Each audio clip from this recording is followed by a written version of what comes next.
કાલ પબ્લિક કોઈ એમ સમજો એમાં કમ્પાઉન્ડમાં એક વખત તો આવી જઈએ ત્યાં અમે વ્યવસ્થા ધારીને મારા વતી રિક્વેસ્ટ કરો આપણે કમ્પાઉન્ડ પૂરતું કરો સર અહીંયા રોડે સારું ના લાગે હાલો વાંધો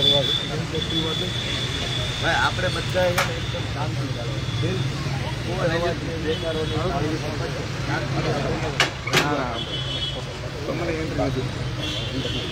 એકદમ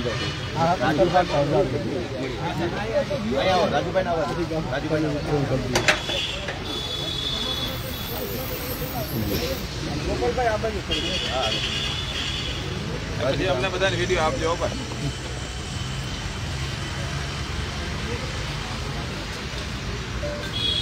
એકદમ સહન મેં એ પાસે લઈ જાઉં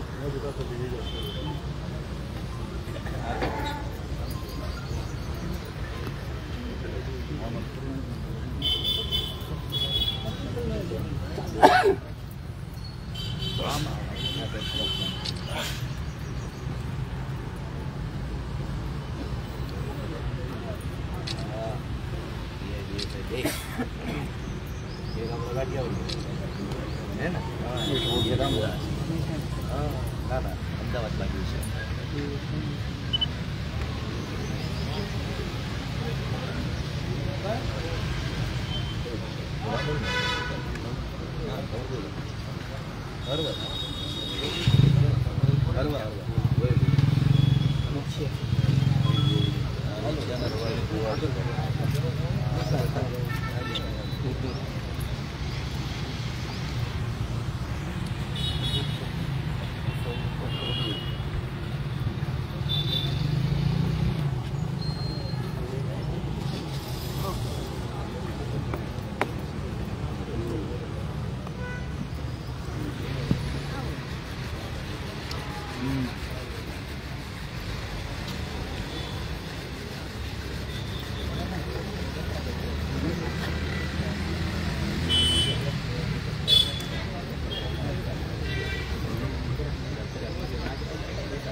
રાજુભાઈ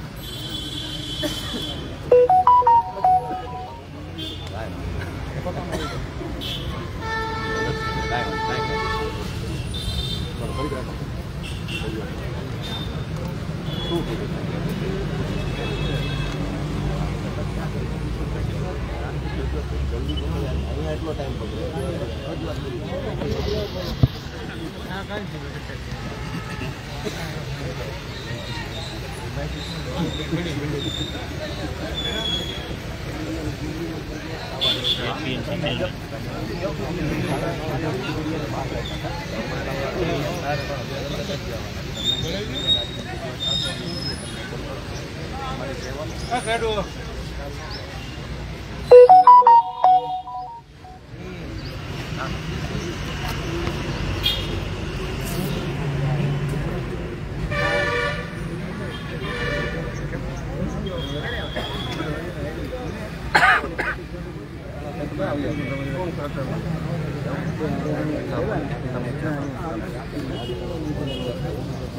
જાઓ ચાલો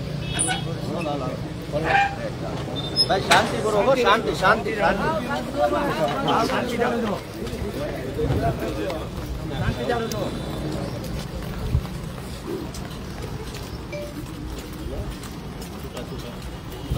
આપણા રાજુભાઈ હા એ ઠીક છે.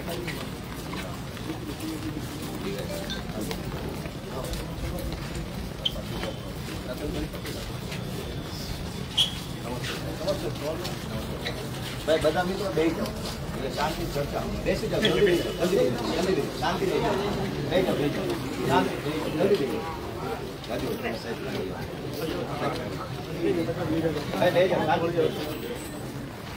હવે આપણે સાહેબ રજૂઆત કરીએ. આપણે વચ્ચે કોઈ કઈ હોવા કે તાળીઓ કે એવું કઈ કરતા નહીં. શાંતિ સાહેબ આપણું સાંભળે, આપણને એમ થાય કે આપણી રજૂઆત યોગ્ય થઈ, સાહેબે સાંભળે. તો પહેલાં તો સાહેબ જનતા વતી હું તમારો આભાર વ્યક્ત કરું છું. તમે એટલો સમય આપો બધાને તક આપી સાંભળવાની. અમરેલીમાં જે ઘટના બની છે એનો પડઘા સાહેબ ખૂબ જ એકદમ લોકો આક્રોશમાં છે. પોલીસે સરઘસ કાઢ્યું કે નથી કાઢ્યું એ પોલીસનો ખુલાસો અલગ છે. જનતાના મનમાં રોષ છે કે એક નિર્દોષ માસૂમ કુંવારી દીકરીને આવી રીતે રોડ ઉપર ફેરવી અને જે કરવામાં આવ્યું છે એ સમાજમાં બિલકુલ ક્યારેય સ્વીકાર્ય નથી. આ એકદમ જઘન્ય ઘટના છે. તો જે રાજકીય માણસોના કારણે કે જે અધિકારીઓના કારણે આ ઘટના બની છે એની ઉપર તાત્કાલિક ગુનો નોંધવામાં આવે ને એની તાત્કાલિક ધરપકડ કરવામાં આવે એવી સમગ્ર ગુજરાતની જનતા વતી હું રજૂઆત કરી છું. કેમ કે આ સરઘસ કાઢ્યું એ જઘન્ય કૃત્ય છે અને એમાં નિર્દોષ દીકરી. કેમ નિર્દોષ એટલા માટે કે પોલીસે ગઈકાલે કોર્ટમાં BNSS 189 પ્રમાણે રિપોર્ટ કર્યો છે દીકરી નિર્દોષ છે. તો પોલીસને પહેલા દિવસથી ખબર હતી નિર્દોષ છે, છતાંય સરઘસ કાઢ્યું એ બિલકુલ ગેરવ્યાજબી છે. બીજી વાત કે રાત્રે 12 વાગે પોલીસની ગાડીઓ ગઈ ત્યાં ગામમાં. દીકરી ઊંઘેલી હતી. હું એના પપ્પાને ગઈકાલે રાત્રે મળ્યો. દીકરી ઊંઘમાં હતી, જગાડીને પોલીસની ગાડીમાં બેસાડી અડધી રાત્રે પોલીસ સ્ટેશને લાવ્યા. સવાર સુધી બેસાડી રાખ્યા. બીજા દિવસે 5 વાગ્યા સુધી બેસાડી રાખ્યા. દીકરીના પપ્પાને ટલ્લે ચડાવ્યા અને પછી 4 વાગે 4:30 એરેસ્ટ બતાવ્યા. તો ત્યાં સુધી બેસાડી રાખ્યા અને મોડા એરેસ્ટ બતાવ્યા. એનું શું? પોલીસે ખોટું કર્યું છે.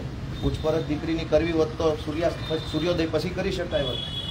તો એ જે ખોટું કામ જેણે કર્યું છે, જેના કહેવાથી કર્યું છે, એની સામે ગુનો નોંધાવવો જોઈએ. આકરી કાર્યવાહી થવી જોઈએ. ભવિષ્યમાં કોઈ અધિકારી કાયદો હાથમાં ન લે, કોઈ અધિકારી કાયદો હાથમાં ન લે એવી કોશિશ કરવી જોઈએ. બીજી રજૂઆત કે હા હું રજૂઆત પહેલા સાહેબ બધા આગેવાનો હાજરી રજૂઆત કે સાવરકુંડલા તાલુકાના ગામમાં આહિર સમાજના એક દીકરાએ અદાલતની અંદર આત્મહત્યા કરી અને ભાજપના જિલ્લા પંચાયતના સભ્યના પતિનું આરોપી તરીકે FIRમાં નામ છે. એ વાતને 1.5-2 મહિના થવા આવશે. આહિર સમાજ ન્યાયની માંગણી કરે છે પણ ભાજપનો જિલ્લા પંચાયતનો સભ્ય છે એટલે અમરેલી પોલીસ એને એરેસ્ટ નથી કરતી. આ ભાજપના જિલ્લા પંચાયતના સભ્યના પતિ આરોપી જે આત્મહત્યાનો આરોપી છે, અદાલતની અંદર આત્મહત્યા આહિર સમાજના દીકરાએ કરી. આહિર સમાજને ન્યાય નથી મળ્યો. આ પાટીદાર સમાજની દીકરી ન્યાય માગે છે, ન્યાય નથી મળ્યો. બાબરા પોલીસ સ્ટેશનની અંદર કાઠી દરબાર સમાજની દીકરીએ દવા પીવી પડી. પોલીસવાળી બેને દવા પીવી પડી. પોલીસમાં રહેલી દીકરીએ આત્મહત્યા કરવા મજબૂર કરવું પડે એટલી હદે આ જિલ્લાની અંદર ક્રાઇમ થઈ રહ્યો છે. કોને રજૂઆત કરવાની, કોણ સાંભળશે, કોણ પગલાં લેશે?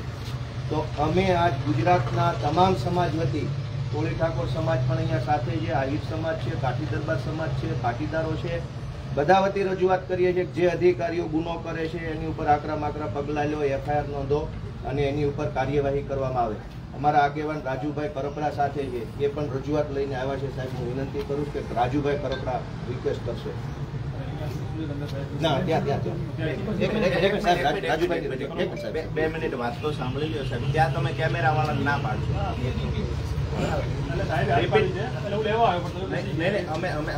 શાંતિપૂર્વક રજૂઆત કરી. તમારો આભાર માનીએ છીએ. તમે એટલો સમય આ પહેલી વાર અમને સારો અનુભવ થયો તમારી પાસે. બિલકુલ તમારો આભાર માનીએ છીએ સાહેબ. અમારી વાત એવી હશે કે અમારા શબ્દોમાં ક્યાંય કડવાશ દેખાશે પણ સાહેબ વાસ્તવિકતા જે હશે એ કહેવાની એક આદત અમને પડેલી છે. બરાબર છે. અહીંયા આજે જે પાટીદાર સમાજની દીકરી સાથેની જે ઘટના બની, આવી જ ઘટના આજથી 3 વર્ષ પહેલા લુવારા ગામે હેમુબેન પર બનેલી. સમાજનો ખૂબ આક્રોશ જે રીતે આજે 4-5 દિવસ એક અઠવાડિયાથી સમાજનો આક્રોશ છે, એવો જ આક્રોશ એ વખતે અમરેલીમાં ફાટી નીકળેલો. એ વખતે સાહેબ કમિટમેન્ટ આપવામાં આવેલું ગોપાલભાઈ કે સીઆઈડી તપાસ સોંપવામાં આવશે, હેમુબેનને ન્યાય આપવામાં આવશે, જેવી રીતે આજે પાટીદારની દીકરીમાં કમિટમેન્ટો આપવામાં આવ્યા છે. તો આજ દિવસ સુધી સીઆઈડી તપાસનું શું થયું? સાહેબ, રિકન્સ્ટ્રક્શનના નામે માત્ર ને માત્ર ઘણી બધી ફરિયાદો અમને મળે છે કે વરઘોડાના બહાના હેઠળ પોલીસ લાખો રૂપિયા પડાવતી હોય. અમારી વાત તમને નહીં ગમે સાહેબ. પોલીસ લાખો રૂપિયા પડાવતી હોય ને આવા ઘણા બધા ફોન અમને આવે છે. બાબરાની અંદર ગજેન્દ્ર શેખવાને એક જ જૂથના 2 લોકો ખોટો કેસ કરે છે અને પાછા ધકેલી દેવામાં આવે છે. માત્ર કારણ એટલું છે કે પોલીસને સવાલ કરે છે. અહીંયા હેમાળની અંદર સાહેબ 2 કોળી ભાઈઓને ત્યાં ચોરી થાય છે, આરોપી પકડાતો નથી. રાજુલા તાલુકામાં મંદિરોની દાનપેટીઓ લૂંટાય છે, આરોપી પકડાતો નથી. અમરેલીમાં હોમ ડિલિવરી દારૂ મળે છે, આરોપી પકડાતા નથી. કોની રહેમ નજર નીચે ભૂમાફિયાઓ ધંધો કરે છે? આજે પાટીદારની દીકરી સાથે અન્યાય થયો. કોઈ સમાજનું સાહેબ, અમે માત્ર એક સમાજની વાત નથી કરતા. કાઠીની દીકરી હોય, કોળીની હોય, પાટીદારની હોય, સાહેબ વરઘોડાના નામે જે સમાજના આગેવાનો પાસેથી અથવા આરોપી પાસેથી જે મોટી રકમ વસૂલવાના જે આરોપો લાગે છે ને, આ ખાખીને દાગ લગાવતું કૃત્ય છે. અમે વિનંતી કરીએ છીએ કે આવનાર દિવસોમાં આ વરઘોડા શબ્દથી પોલીસને નફરત આવવી જોઈએ, કારણ કે કોકની બેન દીકરીની ઇજ્જત લૂંટાણી છે આમાં. આજે જેલમાં તમે મોકલી દીધી કોઈ કુંવારી દીકરીને. સાહેબ, કલ્પના કરો છો, ગુજરાત છે, કાઠિયાવાડ છે, દીકરી જેલમાં ગઈ છે, એની સાથે કાલ કોણ લગ્ન કરશે? તમે દીકરીની ઇજ્જત આબરૂ ઉપર ખેલ કર્યો છે, તો એ દીકરીને ન્યાય કોણ અપાવશે? આબરૂ કોણ પાછી લાવી દે છે? વિનંતી કરીએ સાહેબ હાથ જોડીને તમને, અમરેલી પોલીસને, કે ફરી વખત આ મુદ્દે અમારે લડવા, આ મુદ્દે બોલવા ન આવવું પડે. બાકી કોઈ પરિવારના ઘટનાઓ બની છે કે આરોપી છે તો એના પરિવારના સભ્યોને લઈ આવવાના, બેન દીકરીઓને લઈ આવવાની, ટોર્ચર કરવાના. આરોપી છે તો એના ઘરેથી ઘોડા લઈ આવવાના. આ કાયદો તમે ક્યાંય ભણ્યા છો? કાયદામાં આવ્યું છે કે બંધારણમાં આવી કોઈ જોગવાઈ છે કે આરોપીના ઘરેથી ઘોડા લઈ આવવા, ભેંસું લઈ આવી, ગાયો લઈ આવી, એની માતાઓ બહેનોને લઈ આવી? અમરેલી પોલીસ જે કામ કરી રહી છે સાહેબ, તમને નહીં ગમે અમારા શબ્દો, પણ છેલ્લી ક્વોલિટીનું હલકાઈ વાળું કામ જે ગુંડાઓ કરે ને, આ અમુક કર્મચારીઓ કરી રહ્યા છે, જેના કારણે ખાખીને દાગ લાગે. વિનંતી કરીએ છીએ આ વરઘોડાના નામે તોડ કરવાના બંધ થાય અને અમુક લોકોને જે પરેશાન કરવામાં આવે છે, એમની ઇજ્જત આબરૂ ઉપર જવામાં આવે, આ કામ બંધ કરવામાં આવે. બાકી કાયદો અમે ભણ્યા છીએ સાહેબ, કે કાયદાની ઉપરવટ પોલીસ જાય અને અમારે કાયદાનું ભાન કરાવવું પડે ને, આટલું ન થાય ને વિનંતી કરવા આવ્યા છે. આભાર. તમે બધા અહીંયા બેસો, એસપી સાહેબને મળીને આવેદન આપી સહી પાછો શાંતિ બેસજો.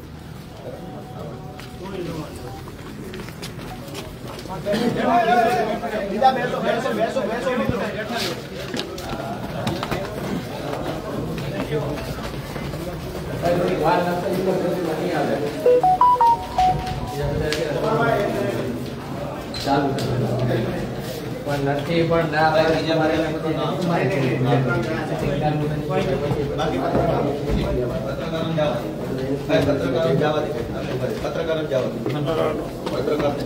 બાપુ હાલો, પત્રકારો વયા જાઓ.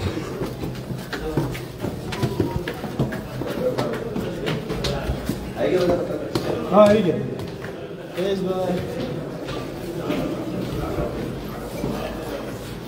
કઈ બાજુ સાહેબ? હાલો.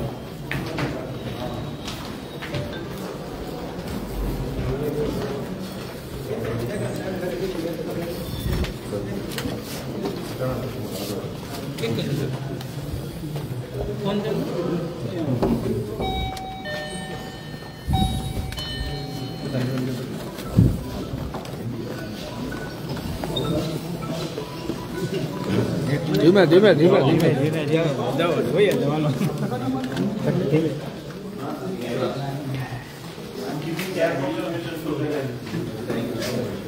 We have never experienced such good gesture from the officer. So, yes, so far.